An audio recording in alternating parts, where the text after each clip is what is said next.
নবজাতকের হাত পা কাঁপা বা জিটারিনেস অ্যান্ড ক্লোনাস। অনেক নবজাতক দেখবেন কিংবা প্রথম কয়েক মাস বয়সে দেখবেন হাতটা পাটা থরথর করে কাঁপছে। এটা দেখলে মনে হয় যেন অনেক একটা বড় কিছু অসুখ হয়েছে, এবং প্যারেন্টসদের ওয়ারি এনজাইটি ছুটাছুটি এগুলো দেখেছি। তাহলে সাধারণত এগুলি ওই বাচ্চাকে স্পর্শ করলে এবং অথবা একটা বাসায় কোনো শব্দ হলে তখন এটা বেশি হয়। এটা ছাড়াও হতে পারে কিন্তু, এবং দেখতে অনেক ভয়াবহ টাইপের। সো এটা কিন্তু এপিলেপসি নয়। কেন এপিলেপসি নয়, তফাৎটা কোথায়?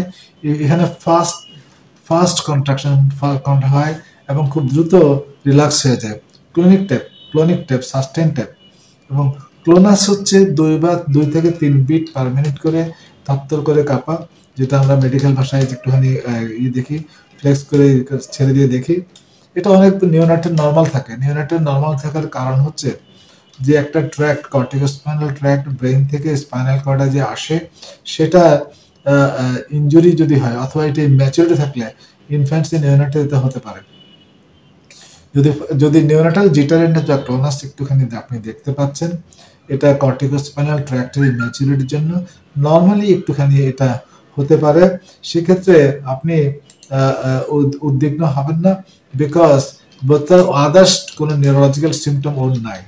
তাহলে পরে আপনার ওই খারাপ জিনিস, ব্রেনের একটা অসুখ, নানা রকম meningitis infection, others trauma, tumour, many, এগুলো চিন্তা করার কোনো দরকার নেই।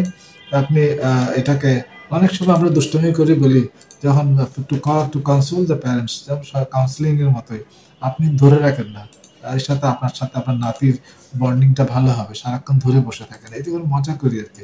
সো অর্থাৎ এটা কিছু নয়, এটার জন্য কোনো ওষুধের প্রয়োজন নেই, এটাতে আপনার ওয়ারি হওয়ার কোনো প্রয়োজন নেই।